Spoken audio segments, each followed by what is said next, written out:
Ibu Bapa, saudara-saudari pencinta firman Tuhan yang terkasih di dalam Kristus, marilah kita mengawali permenungan kita pada hari ini dengan membuat tanda kemenangan kita. Dalam nama Bapa dan Putra dan Roh Kudus. Amin. Bacaan dari Injil Lukas bab 8 ayat 36 sampai dengan 38. Yesus berkata kepada murid-muridnya, "Hendaknya kamu murah hati sebagaimana Bapamu adalah murah hati. Janganlah kamu menghakimi, maka kamu pun tidak akan dihakimi. Dan janganlah kamu menghukum, maka kamu pun tidak akan dihukum. Ampunilah dan kamu akan diampuni. Berilah dan kamu akan diberi. Suatu takaran yang baik dan dipadatkan, yang digoncang dan yang tumpah keluar, akan dicurahkan ke dalam ribaanmu. Sebab ukuran yang kamu pakai untuk mengukur akan diukurkan kepadamu." Demikianlah sabda Tuhan. Ibu Bapa, saudara-saudari pencinta firman Tuhan yang terkasih di dalam Kristus. Kemurahan hati merupakan salah satu kebajikan yang harus dimiliki oleh setiap anak manusia.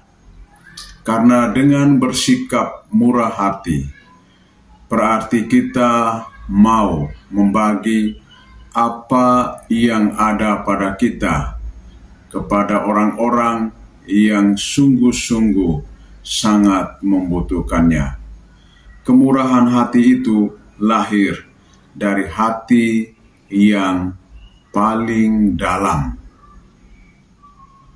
Dalam bacaan suci pada hari ini, Tuhan Yesus menasihatkan kepada para murid-Nya dan kita sekalian, "Hendaklah kamu murah hati, sebagaimana Bapamu adalah murah hati." Kita belajar dari Allah yang senantiasa bersikap murah hati kepada kita anak-anak-Nya. Selain Yesus menegaskan soal sikap kemurahan hati dan belajar dari Bapa yang selalu bermurah hati kepada kita, Ia juga menasihatkan kepada kita supaya jangan menghakimi sesama kita, agar kita juga tidak akan dihakimi oleh orang lain.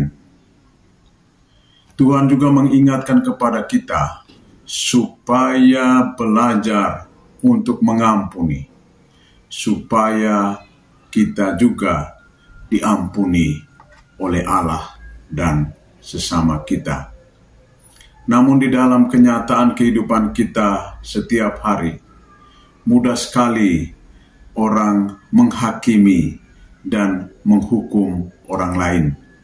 Ketika kita menghakimi dan menghukum orang lain, kita tidak menyadari bahwa diri kita sesungguhnya adalah juga pribadi yang lemah dan yang rapuh. Ketika kita menghakimi dan menghukum orang lain, berarti kita jatuh ke dalam dosa sosial. Selain itu, kita juga harus belajar untuk saling mengampuni. Karena dengan mengampuni, maka kita juga akan diampuni. Proses untuk mengampuni orang-orang yang telah melukai hati kita sangatlah tidak mudah. Tetapi sebagai pengikut Kristus, kita harus mengampuni supaya Allah juga mengampuni kita. Kita juga harus mengakui kekurangan, kelemahan, dan keberdosaan kita. sebagaimana yang dikatakan oleh Nabi Daniel dalam bacaan pada hari ini, bab 9 ayat 4b sampai dengan 10. Daniel menyadari bahwa umatnya, para pemimpinnya telah jatuh ke dalam dosa. Kami telah berbuat dosa dan salah. Pengakuan yang sangat terbuka di hadapan Allah ini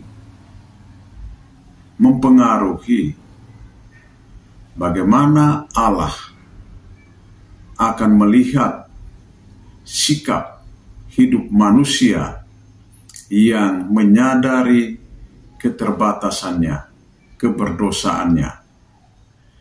Nabi Daniel menyampaikan itu ke hadirat Allah, bahwa kami adalah orang-orang yang telah berdosa dan salah. Tapi kami yakin bahwa Allah itu adalah Allah yang berbelas kasih, Allah yang penuh pengampunan. Ia mau menerima setiap orang yang dengan penuh kerendahan hati, kerelaan hati, ketulusan hati, mengakui semua kekurangan keterbatasannya dan mau berbalik kepada Allah. Semoga sabda Tuhan pada hari ini memampukan kita untuk belajar terus-menerus mengampuni sesama kita dan mengakui kekurangan keterbatasan kita dengan kesadaran yang tinggi bahwa Allah kita adalah Allah yang berbelas kasihan, Allah yang murah hati, Allah yang maha pengampun. Dalam nama Bapa dan Putra dan Roh Kudus. Amin.